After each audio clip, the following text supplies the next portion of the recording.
नमस्कार। Hindi language club में आप सभी का स्वागत है। आज का हमारा वीडियो 10वीं कक्षा के हिंदी व्याकरण पाठ्यक्रम के अंतर्गत समास विषय पर आधारित है। इस वीडियो में हम समास शब्द का अर्थ, इसकी परिभाषा एवं इसके विभिन्न भेदों को उदाहरण द्वारा समझेंगे। लेकिन इससे पहले आप सभी हिंदी लैंग्वेज क्लब के सभी वीडियो को देखते रहने के लिए चैनल को सब्सक्राइब करना ना भूलें। तो चलिए वीडियो को आगे बढ़ाते हैं और विषय को समझने की चेष्टा करते हैं।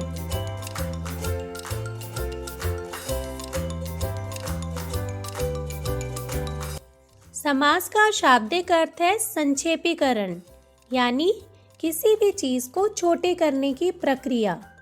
यह समास शब्द संस्कृत के अस धातु से निर्मित है, जिसमें सम उपसर्ग का प्रयोग हुआ है। यहाँ पर सम शब्द का अर्थ संयोग से है और अस का अर्थ होने से है। इस प्रकार जब दो शब्दों का संयोग होता है, जब दो शब्दों का मेल होता है और उससे जब एक नया शब्द बनता है, तो उस प्रक्रिया को समास कहते हैं। यदि इसकी परिभाषा दी जाए तो हम कह सकते हैं, दो या दो से अधिक पदों या शब्दों को मिलाकर नए शब्द बनाने की प्रक्रिया को समास कहते हैं। यहाँ आप सभी शब्द और पद के अर्थ से पूर्व परिचित हैं। जैसे रोहन एक शब्द है। यदि इस शब्द का प्रयोग हम वाक्य में करें और वाक्य बनाएं, रोहन बाजार जाता है, तो इस वाक्य में रोहन शब्द पद कहलाएगा। क्योंकि हम जानते हैं जब कभी शब्दों का प्रयोग वाक्य में होता है तो वह शब्द वाक्य में शब्द ना कहलाकर पद कहलाता है। तो इस प्रकार से जब दो या दो से अधिक पदों या शब्दों को मिलाकर नए शब्द हम बनाते हैं, तो उस प्रक्रिया को ही समास कहते हैं।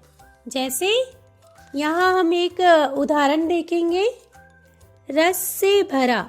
यहाँ पर 3 शब्दों का प्रयोग हुआ है और इन तीनों शब्दों को मिलाकर हम एक नया शब्द बनाएंगे, रस भरा। तो इस प्रक्रिया को ही समास कहते हैं। इसी प्रकार से आनंद में मग्न, आनंद मग्न। यहाँ सामासिक प्रक्रिया द्वारा 2 नए शब्दों का निर्माण हुआ है या 2 नए शब्द बने हैं, जैसे रस भरा और आनंद मग्न। तो इन दोनों शब्दों को समस्त पद कहते हैं। या हम कह सकते हैं कि सामासिक प्रक्रिया में जब शब्दों का मेल होता है और वे शब्द जब एक नया शब्द बनाते हैं, तो उस नए शब्द को समस्त पद कहते हैं। अब हम इस समस्त पद को और विस्तार पूर्वक समझने की चेष्टा करते हैं। समस्त पद जिन 2 शब्दों के मेल से बना है, उसके पहले पद को पूर्व पद और दूसरे पद को उत्तर पद कहते हैं। जैसे राजपुत्र, यह सामासिक प्रक्रिया द्वारा बना एक नया शब्द है, यह हम इसे समस्त पद कहते हैं। इस समस्त पद में राज पूर्व पद कहलाएगा और पुत्र उत्तर पद कहलाएगा। इसी प्रकार से माखन चोर, तो यह भी 2 शब्दों के मेल से बना है, माखन से और चोर से।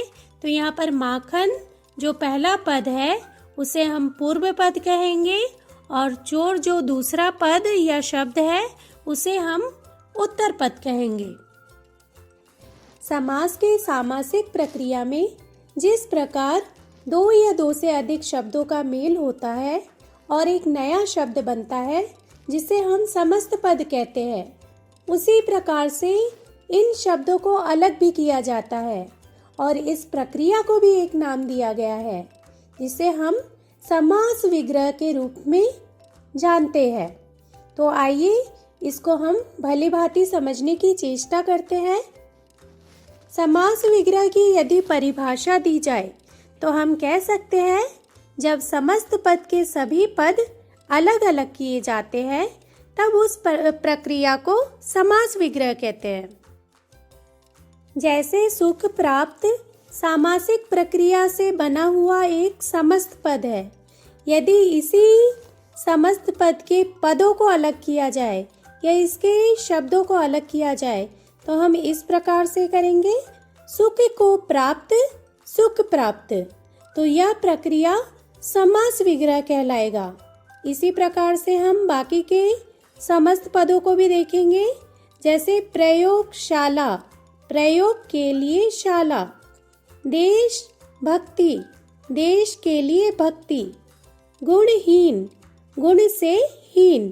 तो इस प्रकार से समास विग्रह की प्रक्रिया में हम समस्त पद के पदों को अलग करते हैं या शब्दों को अलग करते हैं और यही प्रक्रिया समास विग्रह कहलाता है। समास को मुख्य रूप से 6 भेदों में बांटा गया है। तत्पुरुष, कर्मधारय, द्विगु, अव्ययीभाव, द्वंद्व और बहुव्रीहि। समास के दूसरे भाग में या दूसरे वीडियो में हम इन भेदों को विस्तार पूर्वक समझने की चेष्टा करेंगे। आज का वीडियो आप सभी को कैसा लगा? अपने कीमती सुझाव कमेंट बॉक्स में लिखकर ज़रूर बताएं। साथ ही चैनल के सभी वीडियो को देखते रहने के लिए चैनल को सब्सक्राइब करें एवं बेल आइकन को दबाना ना भूलें। आज के लिए धन्यवाद।